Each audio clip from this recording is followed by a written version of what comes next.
Hi, I'm Wendy Zukerman, and you're listening to Science Versus from Gimlet. This is the show that pits facts against flossing and brushing and all that crap the dentist tells you to do. Well, how much of it is crap?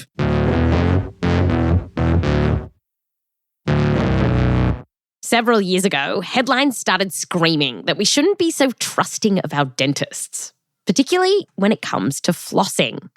One headline read, quote, "Dentists say you need to floss.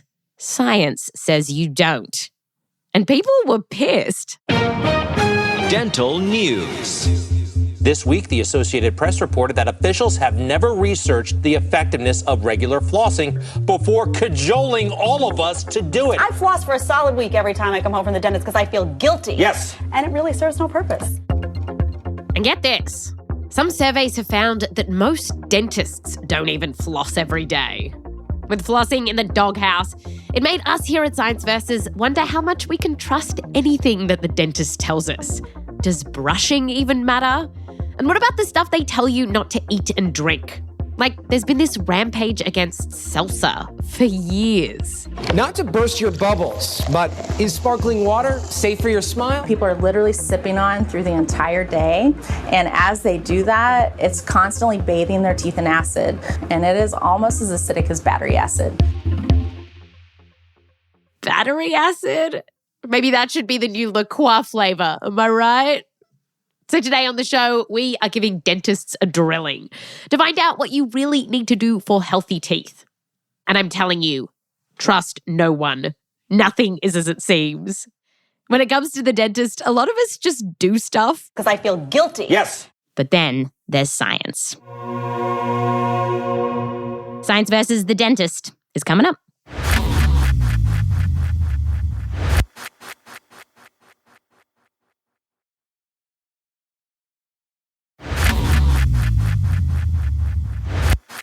Welcome back. Today, we're looking at how much we can trust our dentists, or whether they're just a bit long in the tooth.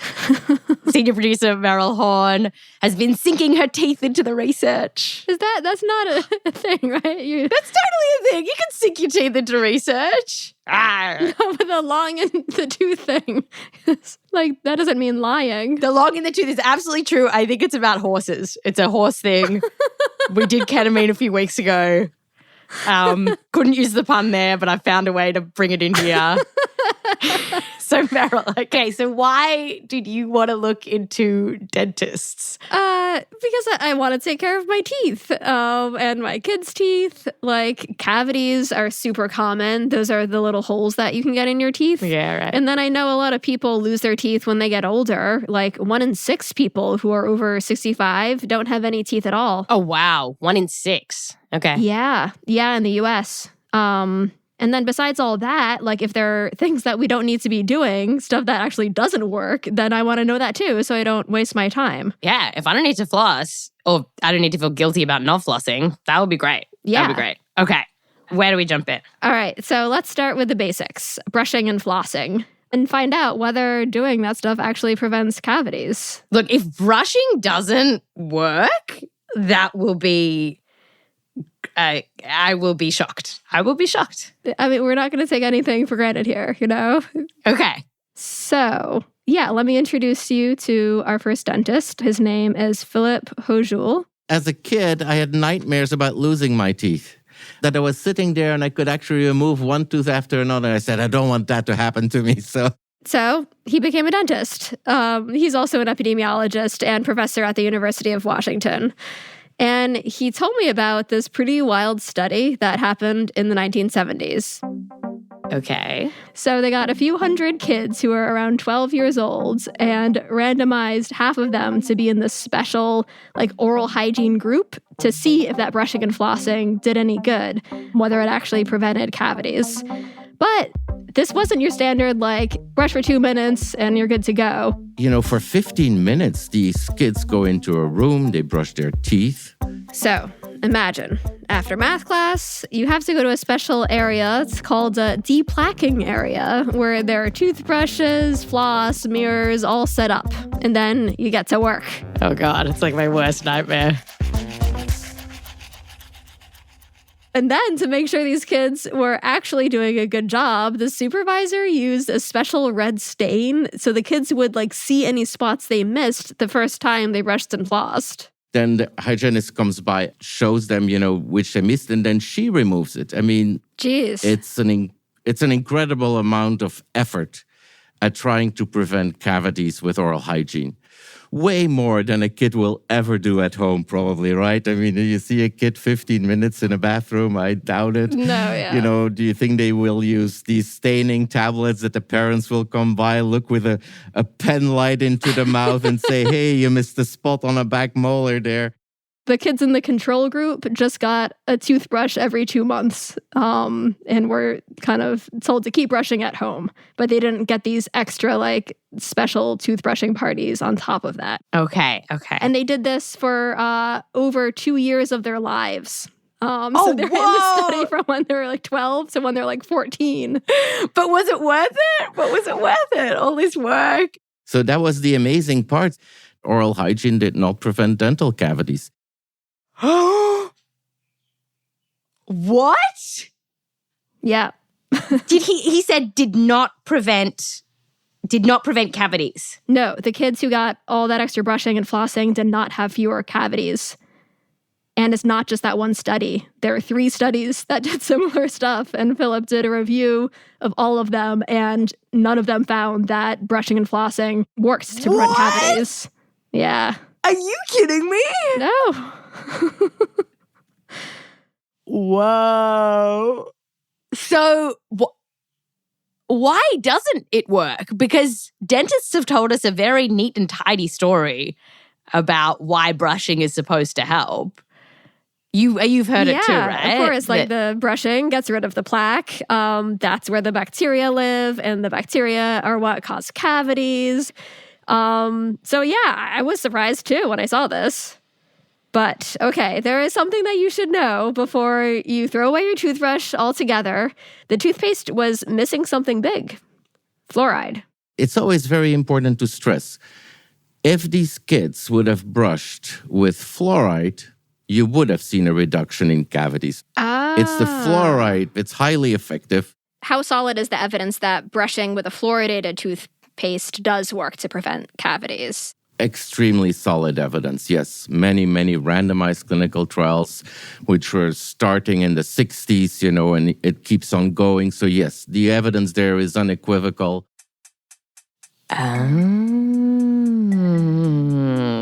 It's the fluoride that does the job. Yeah, overall, so the best science that we have on this shows that it's the fluoride that prevents cavities. All right, so what's fluoride doing on your teeth that's so important? There's a few different things, but one of the big ones is that when there's fluoride in your mouth, it actually gets incorporated into like the crystal structure of your teeth, and that makes them more resilient against cavities. It's sort of like a shield against tooth decay. Wow. Okay. I'm still reeling from the fact that it's not the act of brushing that's doing this, but it's the shoving fluoride into your teeth that's preventing cavities. Yeah, I mean, so there is some evidence that the mechanical, act of brushing, with or without fluoride, might be good for your gums and reduce the risk of gingivitis. So it might be good for your gums. Yeah, but when it comes to cavities, brushing is just another way of getting fluoride onto your teeth. A couple reviews have found that other ways of getting fluoride onto your teeth work just as well. So they'll compare whether using fluoridated toothpaste was better than using mouthwash with fluoride in it or fluoride varnish. That's the stuff the dentist puts on you. And they didn't see any difference. The mouthwash with the fluoride in it was just as good at preventing cavities as the toothpaste. So you have various options then to prevent cavities, and they're equally effective if one goes by the randomized controlled trial evidence. And then some people are afraid of fluoride. Is it a thing we actually need to be worried about? Well, so the science does suggest that there are a couple things that we should keep an eye out for when using fluoridated toothpaste. So there's this thing called fluorosis. It can kind of look like little white lines on your teeth. I actually have some. I looked at my teeth in the mirror and was like, oh really? Yeah, I have a little of this. So yeah, getting a little of that staining is pretty common if you grow up using fluoridated toothpaste. But most of the time it's pretty mild, and it just affects the way your teeth look. Like it doesn't cause any like health problems. Okay. And then the other thing is if you're using fluoridated toothpaste with kids, which it does really work well for preventing cavities, but you need to be careful that they don't swallow too much of it. Like if you've got a 4-year-old, you should probably just use like a pea-size amount on the brush. And if they're younger than that, just use even less. Oh, what happens if kids eat too much fluoride? Well, there are cases where kids will eat too much toothpaste and then get stuff like nausea and vomiting. Oh, okay. And then, like, theoretically, if anyone downs a whole tube of toothpaste, it could be really bad. But I'm still 100% going to give my kid fluoridated toothpaste. I think the benefits outweigh the risks. Right. Okay. So brushing with fluoridated toothpaste, still good. Do that. Next question, flossing. Do I need to do it? So yeah, do you remember that thing that happened a few years ago where everyone was like, flossing might be a complete waste of time? Oh yeah, it was huge. It was big news. Also because I really hate flossing. Every time I do it, my gums bleed, and every time I go to a dentist and tell them that, they're like, well, that means you should be flossing even more. I know. Which is just like, ugh. I never floss, and I always have the gum bleeding thing too. Yes. Yeah, so are we good? So one of the things that those news stories got right was that there really isn't great evidence that flossing can prevent cavities. Interesting. But there is better evidence that it can be good for your gums. And gums are super important, obviously. They're the thing that hold your teeth into place. And I talked to another dentist about this. Here's Dr. Alisha Virmani. The way I like to think about it is your teeth are almost like trees, and your gums are like the soil. So I'm sure you're familiar with the idea of root rot. So if the soil becomes rotten and there's root rot, what happens to the tree? It's gonna fall over, right? Dies. Yeah, the tree dies. It doesn't live. So you could have the most beautiful, clean teeth that you brush every single day, but if you're not taking care of the soil of that tree, you're not taking care of the gums, what's gonna hold your teeth in place? Yeah, gums can start to get damaged because of the bacteria that's hanging out near them. And it can start this whole inflammatory reaction that's called gingivitis. And if that inflammation gets worse and worse and worse, it can actually start kind of backfiring and attacking the gums, and even your jawbones can break down. Oh, geez. So is this the cause of receding gums? Yeah. So this is why when you hear the phrase long in the tooth, it's literally that as we get older, our gums will recede and it looks like your teeth get longer. Oh, so you knew the phrase long in the tooth. But it means you're getting old. Oh. I thought it meant you were lying. Huh. Anyway, so the gums recede because your immune system is attacking your gums. Yeah, your body's own immune reaction sort of destroys our gums and our jaws. Oh. And this is where flossing comes in. Okay, so how does flossing stop that from happening? To be honest, we're not exactly sure specifically what it's doing, but dentists think that it might help to sweep away the bacteria that's causing that whole immune reaction. Alisha actually has an analogy for this. A little bit of a gross analogy, but it really does the trick. So bear with me, but if you were to ever go to the bathroom, you wouldn't just wipe your butt and just leave the crack untouched, right? If you think of your bum the same way as your teeth, it's disgusting, but that's how disgusting it is when you don't floss, right? It's like leaving your butthole poopy? Yeah, it is. Yeah, it's honestly, it's like going to the bathroom and not wiping your crack. It's gross. It is gross. Powerful analogy. So that is the purported mechanism. You're getting rid of the poo or plaque in your teeth, which is filled with bacteria. Yeah, and we have some evidence that flossing can stop this inflammatory reaction from getting out of control. Like there's a study that found if you floss, you're less likely to lose your teeth when you're older. Well, okay. That feels like a very good reason to be flossing. Yeah, there are studies like that. But then on the other hand, I feel like I've been kind of struggling with all of the research on how well flossing works. Because, so for one, a lot of it's industry funded. So that doesn't make you feel great. And then the best review that I could find on all of this, they looked into how well flossing stops gingivitis. And they said that it worked, but that the evidence was low certainty. Why did they say it was low certainty? Was it just because of the industry funding? No, they list a bunch of other reasons too. Some of the studies were really small. One only had 6 people in it. Another thing was different studies found different things for how well it worked. Like some found a really big effect. Some didn't find anything at all. And then on top of that, something that's could be muddying the research. The other people argue that flossing does work. Is just that people don't do it right. Okay, so given all of this, are you going to floss, Meryl? Yes.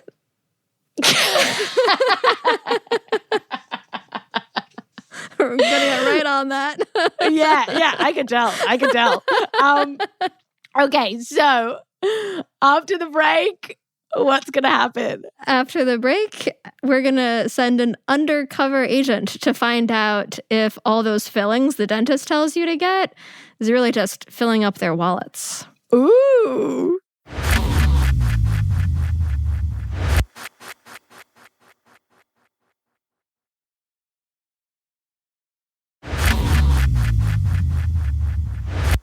Welcome back. We're getting our fillings of science when it comes to the stuff that dentists tell us. We've just learned that brushing with fluoride can prevent cavities. It's got to have fluoride in it. And when it comes to flossing, it might be good for your gums. But dentists, I'm putting you to work here. You want us to floss? Get us better data. Yeah, that sounds about right. Right? This is senior producer Meryl Horn. Meryl, what are we biting into next? Let's look at eating and drinking. Yeah. There's that whole thing with seltzer. That was all over the news recently. Right. Yes. So the idea here is that seltzer is acidic, and so maybe it could be like eating away at our teeth. Uh-huh. But when I tried to find research on this, there was only a few studies I could find. Let me tell you about one of them that got some media attention. Here's what they did. They kind of took some teeth. Human teeth? Human teeth, yeah. Yes, from people. And then that were removed for... You can't just tell me they grabbed some human teeth. We're talking about dentists here. Who knows what the they're doing? Where'd they get these teeth, Meryl? Terrifying. From a dentist's, from a dentist. Cachet? The tooth fairy had someone supply. Okay. So apparently they got them from an oral surgery department at a local hospital. Okay. And then they dropped these teeth into different drinks and then looked at how much the teeth eroded. Okay. So erosion is this different thing from cavities. It's where the teeth kind of get worn away by acidic things. And so here's what they found. The teeth that were dropped into the seltzer were a little bit eroded. Okay, so what is it? Are you worried about seltzer now? Not exactly. So just generally, these studies don't seem that realistic to me. In that study that I just told you about, they took the tooth and then dropped it into the seltzer for 5 minutes and then swirled it around. Oh. Then took it out, rinsed it off, and then dunked it back in and did that whole thing 6 times. What? That's not how I drink seltzer. So no. And generally, what you'd want to find are studies in people, actually drinking seltzer and then looking to see how bad are their teeth. And I couldn't find any studies like that. Right. Plus, when you look at the mechanism here, seltzer isn't that acidic. It's not actually as acidic as battery acid. And by the way, one kind of annoying thing about that study, which got all the attention, is that one of the authors was from Perrier. Okay.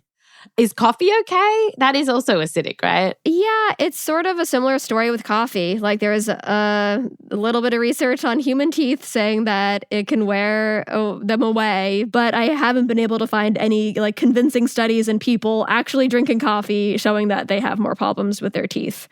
And when I asked Philip, the dentist from the top of the show, what he thinks about all of this, I've heard a lot these days about how it's bad to like sip on coffee or like bubbly water all day. Is that true? No, I don't think so at all. No, okay. no. Philip's like, all this talk about seltzer is just distracting us from the real problem, which is sugar. Right, sugar. Yeah, sugar feeds the bacteria that make cavities in our teeth. If you think dental cavities, sugar, sucrose, I mean, that's the main driver. It's like, tobacco is the main driver of lung cancer. Well, sugar, it's exactly the same thing. It's the main driver of getting dental cavities. And Philip told me this story about what happened to him with sugar. He's always been prone to cavities. Yeah, so I did everything right. I was having fluoride toothpaste. I was having fluoride rinses. I kept getting cavities. I'm secretly overjoyed by this fact that Philip gets cavities and he's a dentist. Sorry, Philip. So what was he doing? Was he eating a bunch of sugar? Basically, yeah. Well, I love bread. I love, pastries. I mean, my whole family, my whole ancestry are all bakers. And one day he just decided to go cold turkey on the candy. He had one last bag of gummy bears and that was it.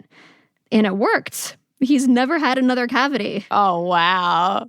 And when you look at the data, cutting down on sugar is probably the best thing you can do for your teeth. Correct. So if a person can just restrict sucrose, 80% of the cavities will be prevented. 80%? 80%. Whoa.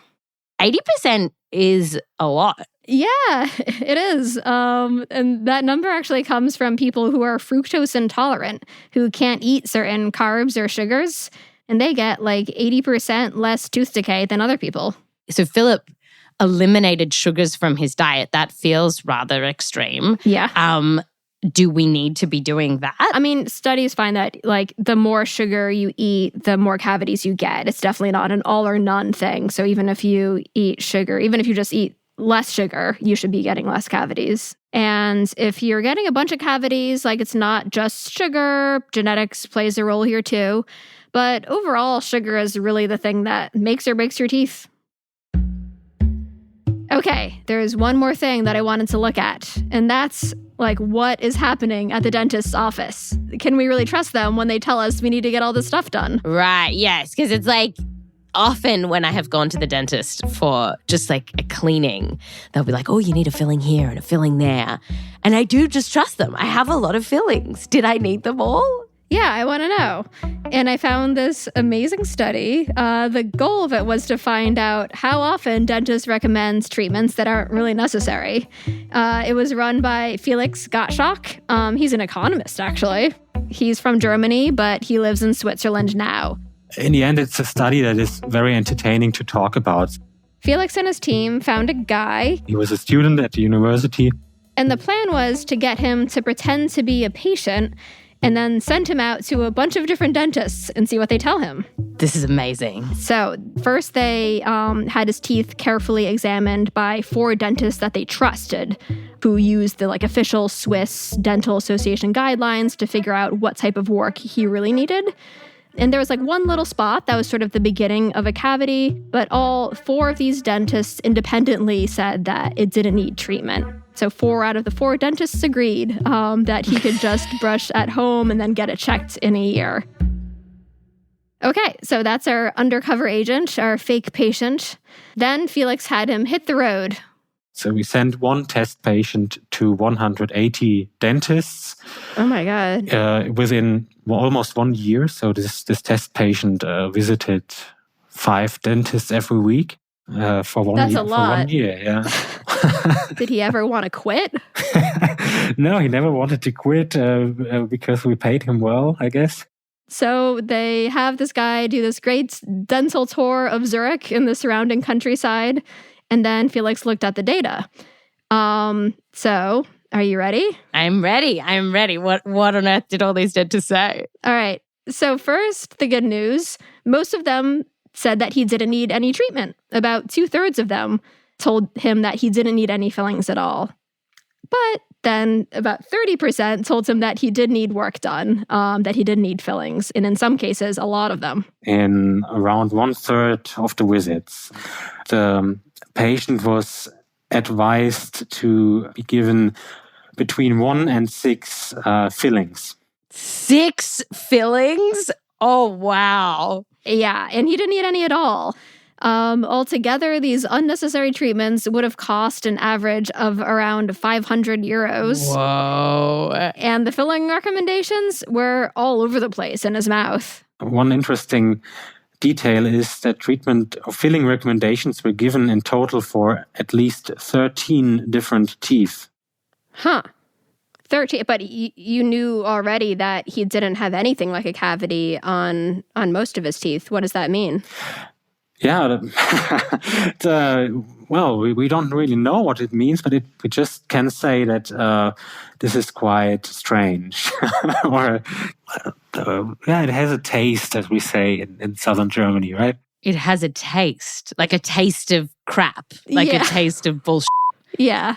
And there's another twist to the study. So they actually had this guy do costume changes where sometimes he was dressed up like a rich guy and sometimes he was dressed up like an average guy to see whether the dentist treated him differently based on how much money he had. Do you want to see the outfits? Yes, I want to see the outfits. That was not what I wasn't expecting you to ask that. You can slack it. Oh, this is pretty standard. Okay, so the low SES, socioeconomic status, is an outfit that I would wear. It's like a grey hoodie and jeans, red backpack, and then the high SES is someone in a pretty nice looking suit with some leather shoes and a nice watch. Yeah. So what did the dentist do? Did they overcharge the rich one? From an economic standpoint, you would expect that the patient would be charged higher fees or also receive more overtreatment recommendations. But as it turned out, we saw an opposite result. Yeah, so the guy in the hoodie, when he looked like he had less money, he was recommended more stuff. Was that because is there any theory as to why that is? They thought they could hoodwink him more? I mean, we don't know for sure. When I asked Felix about this, he thought that maybe the dentists were treating the rich seeming guy better because they wanted him to stick around longer as a patient. Dentists might want to build up a long-term relationship for higher future profits, for instance, right? Play the long game. Play a long game, right? That could be a reason. Felix also found that the dentists who had a shorter amount of waiting time to get an appointment recommended more fillings. Maybe because they needed the money if their practice was a little less busy. Right. And there's another study that backs up this picture. So that one surveyed around 1,000 dentists in Canada. And they found that the more the dentists owed in student loans, the more likely they were to say that patients needed really intense treatments that they didn't need. Oh! Yeah. And so now whenever you go to the dentist, or do you push back a little bit more when you get told that you need a filling? Yes, actually, I went to a dentist and was and received a recommendation for a filling, and I hesitated. And then my wife said that I should rather visit her dentist because she trusted her dentist very much and thought she was quite good. And I went to her dentist, and this dentist did not recommend anything. Yeah, so one result from the study is probably also that it helps to get second opinions, right? Because in the majority of cases, the treatment recommendation was correct. And if you receive several opinions, then you increase the size of your personal dental study, so to say. Yeah, that's a nice takeaway. All right, so what have you learned, Wendy? Oh, wow, a test. Okay. So, brushing with fluoridated toothpaste helps prevent cavities. Brushing might also prevent gingivitis, prevent gum disease. Mm-hmm. Flossing, the research is a little bit of a show, but the best research we have suggests as you get older, it may help with tooth loss. Not entirely sure why. Might be because it helps your gums. Sugar is bad for teeth. Don't worry too much about seltzer. And some dentists are shysters, but not most of them, but some. How'd I do? I think you got it. Nice job. You passed. I'm curious if there's anything that you will do differently. Do you know, Meryl, I love like going to bed with a little bit of chocolate. That's like the worst thing you can do. I know. Like I love brushing my teeth, drinking some water, and then going to bed with chocolate. Yeah, you might want to stop that. Yeah. Thanks, Meryl. Thanks, Wendy. That's Science Versus. And Meryl, how many citations in this week's episode? We have 71 citations. 71. 71. And if people want to see these citations in all of their glory, where should they go? They can go to the show notes and then follow the links to the transcripts. Follow the links to the transcript. Do it. And there's a couple of announcements, Science Versus announcements to make. Number one is we have a very important survey that we want you, our listeners, to fill out. It is about your favorite Science Versus episodes of all time. There's also going to be a link in the show notes. While you're looking at the transcript, go fill out the survey. It takes 2 seconds. You can also go to our Instagram, which is science_VS, and our Twitter and my Twitter, which is at Wendy Zook. Meryl, have you filled it out? What is your favorite Science Versus episode of all time? I'm not sure yet. You haven't filled out the survey? No, I've been busy. This episode had 71 citations. Weren't you listening? Yes, all right. To read all those studies. It's a very short survey. Okay, the other announcement that we have is that I started a TikTok. There's a lot of misinformation on TikTok, so I thought let's try and fix that. Right now, it's just got some Science Versus videos in it. If you are in TikTok, come find me. I'm at Wendy Zukerman, WendyZukerman. Don't spell it like the Zuckerberg guy, Zukerman. And Meryl, while we're on the social media haunt, you have an announcement. Yeah, check out Dr. Alisha's Instagram. She's one of the dentists that we interviewed. Her Instagram is at dentistry with Ali, just spelled ALI. Finally, next week, we have a really special announcement that I kind of want to save for the episode. It's a surprise. Next week is a surprise. But I'm really excited. It's a Science Versus first. It's groundbreaking. It's groundbreaking news. Be there next week. You won't be disappointed. Thanks, Meryl. Thanks, Wendy.